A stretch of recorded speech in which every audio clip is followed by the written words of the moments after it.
All right, welcome to AgencyRise, the podcast where digital marketing agencies rise together. I'm your host, Chris Rudolph. I've spent over a decade coaching digital agency founders, helping them scale, systemize operations, and break free from the day-to-day grind. And on this podcast, we talk about what really moves the needle for agencies, getting clients, building a team, creating systems, pricing, positioning, focus, and freedom. So there's no hype here, no guru nonsense, just real conversations from the agency trenches. So today's guest is Mark Nguyen, the founder of Slide Factory, a Portland-based digital and interactive agency.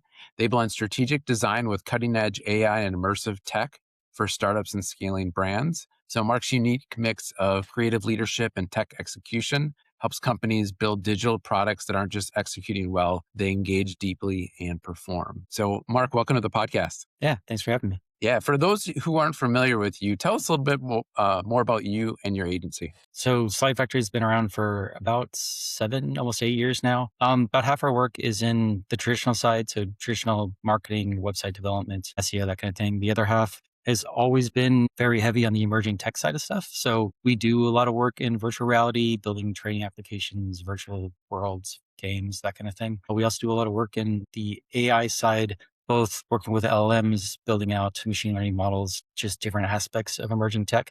We are kind of the agency you go to. Either you have an idea of something you want, but it's kind of weird and you don't really know how to approach it. People come to us and we help them figure it out. Awesome. Awesome. And I'm curious why you started your agency in the first place. I've been in the agency space for almost 30 years now.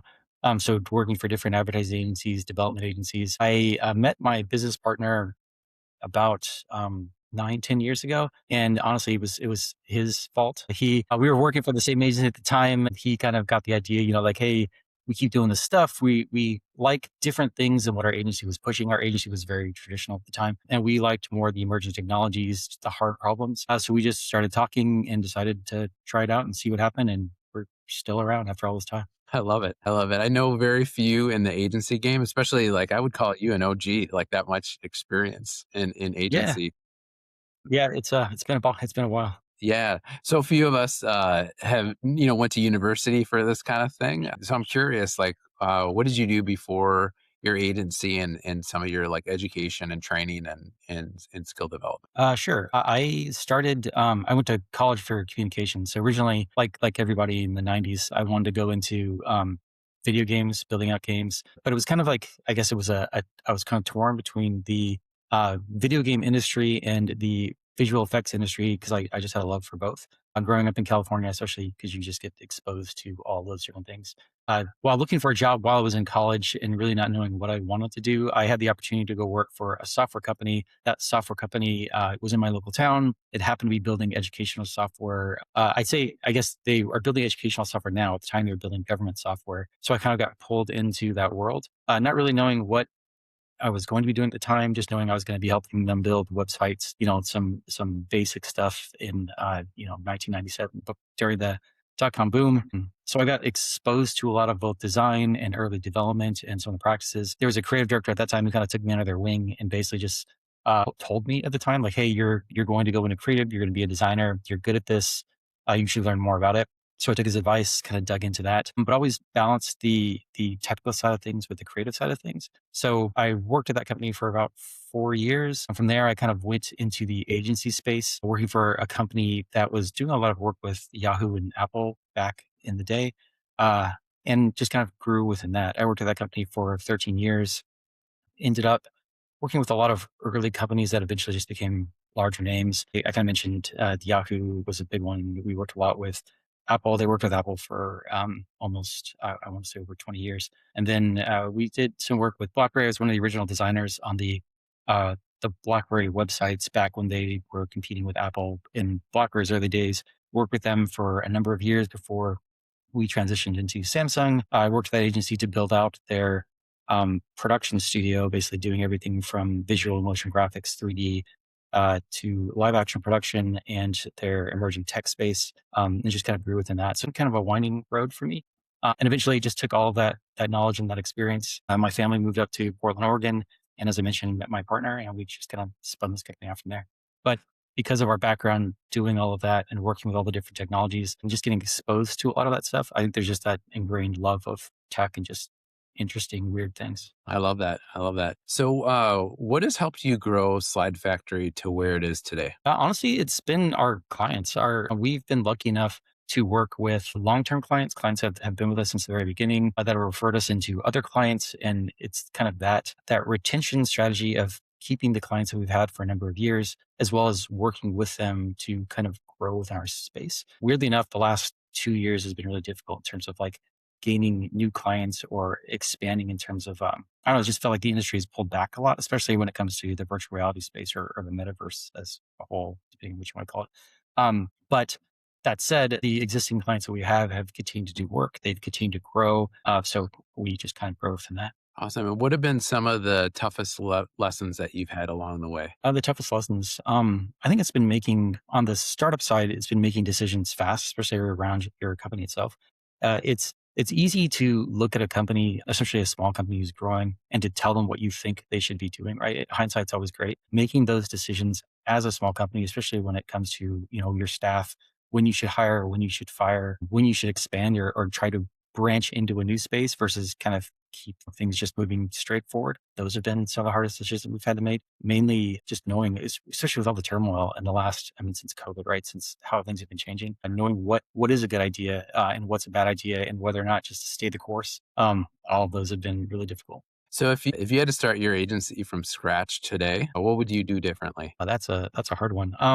What would we do differently? I think focusing a little bit more on some of the productized aspects of what we do. We tend to, in a lot of agencies, I think, tend to use the same types of tools and the same types of things over and over again. We tend to go the route of not always building from scratch, but always like for every new client, every new project, even though they're similar, you kind of take a unique view of those things. But over time, you start to realize that you're doing a lot of the things very repetitively. So looking at that from just taking a step back from the work and the day-to-day life and actually looking at what we're doing and saying, how do we take this and build it into a reusable platform that we can then resell to clients as opposed to always trying to wait for the client to tell us what to do and that we can then spin up and that we can productize. I think we would have done that a little bit sooner, I think. Yeah, that's a really good point. I think a lot of times when you hear the word productized, a lot of times agency or marketers kind of like shrink back of like they don't want to be like, that they can see that as being like cookie cutter or things like that. But I think you bring up a really key point of like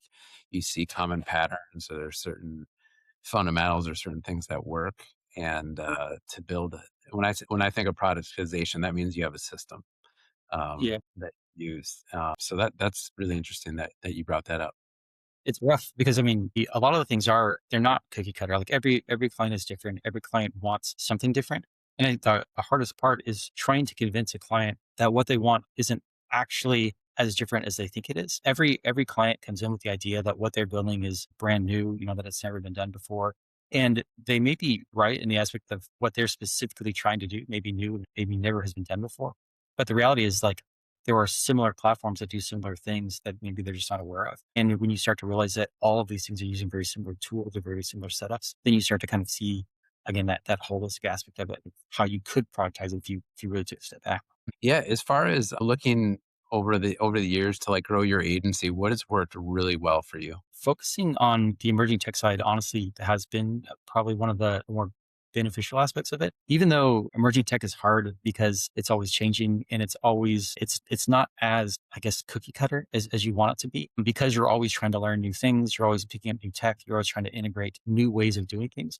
But because we did that and because we pushed that aspect of our business as opposed to just building out CMSs or just building out websites, it's put us in a space where the people who do look for those types of things find us. And it's really hard to be found today, I think, for any agency.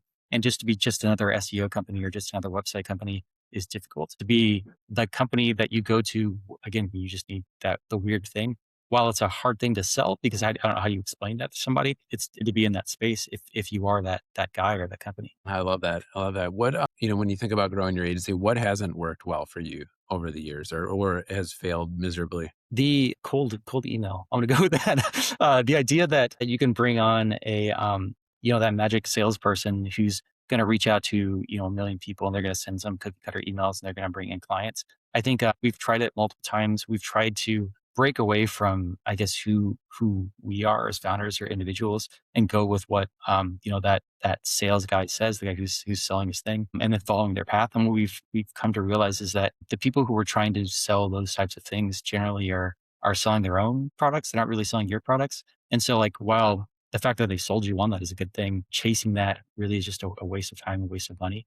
So finding what works for you and your company tends to just be better overall, and then just go with that and trust your gut. What are some of the trends that you're really leaning into here in the coming year? We've worked with AI since the beginning of our company. We've been working with LMs specifically now for probably around 3.5 years. And it's been interesting to see where they've evolved and how much they've touched our specific industry. They've gone from I wouldn't touch it, they're horrible, they just spit out, junk content, to an integral part of what we do, especially speeding up code, speeding up content delivery.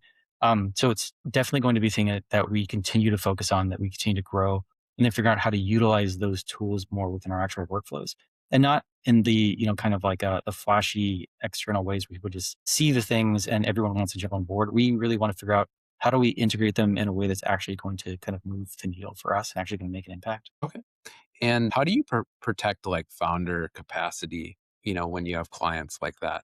How do you kind of balance having to be in the weeds, being in there and still having time to lead your Yeah, I don't company? know that we have yet. As much as it's always been a goal of ours, the reality is that we're still a small company, and the partners that we pull in, as much as they enjoy working with us and our company, they're direct relationships, I think, with my business partner and I.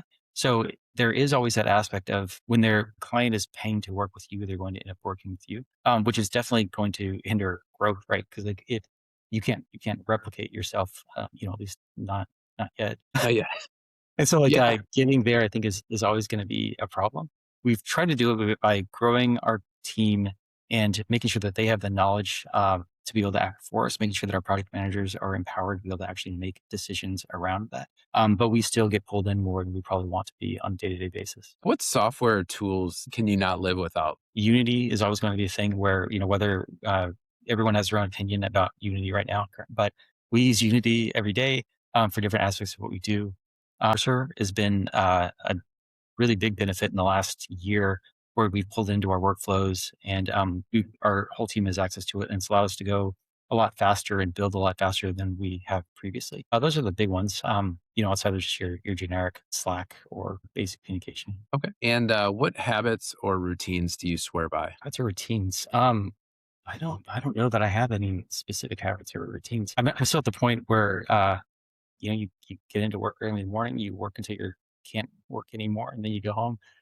And that's honestly been my routine, I think, for the last 20 years or so, where you just kind of like, work is part of your life. So I think like a lot of founders, um, I live my job, and I love what I do. And so it's a hard thing to answer. I remember my first interview where I got pulled into the first agency that I ever worked for, and they asked me what my hobbies were, outside of work. And the honest answer was like, my hobbies were my work. Like I code in my spare time. I build things for fun. I build games. And some of the things that we build in our spare time, we pull into the company. We end up using within the company as well. So Oh, wow. yeah, it's a hard answer. So I don't know. My routine is I wake up, I go to work, I work until it's time to go home. I hang out with my wife, my kid when I can, and then I do some more work, and then I go to bed, and then I wake up again and do it again. And I know you have a lot of experience. So, like, what one piece of advice that you'd give to all the founders out there listening to this? One piece of advice: listen to your instincts probably more than you want to. I mean, I know everybody says that, right? You should listen to your gut, but the reality is that when you're dealing with the world of emerging tech, no one actually knows what's going to happen in the next 5 to 10 years. We used to write documents for clients, basically doing that prediction, like, well, here's what's going to happen in 5 years, here's what's going to happen in 10 years, and some of them came out to be very true. Some of them were way off base. And the truth is, you never know. So really, if you find a technology that you feel very strongly about, that you think it's going to grow, that it's going to change the world, you should also honestly double down on it and see where it takes you.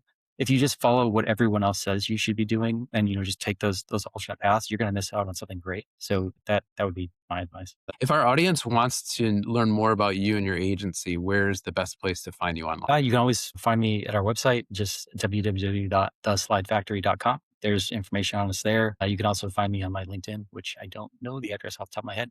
but I post there periodically, and you can always find information on us there. Awesome. Well, Mark, this has been great. Thanks so much for coming on the podcast today. And for everyone tuning in from the gym, in your car, or at your desk, thank you. And if this episode has been helpful for you, be sure to subscribe and share it with another agency founder who needs to hear it, because agencies don't rise alone, they rise together. This is Agency Rise.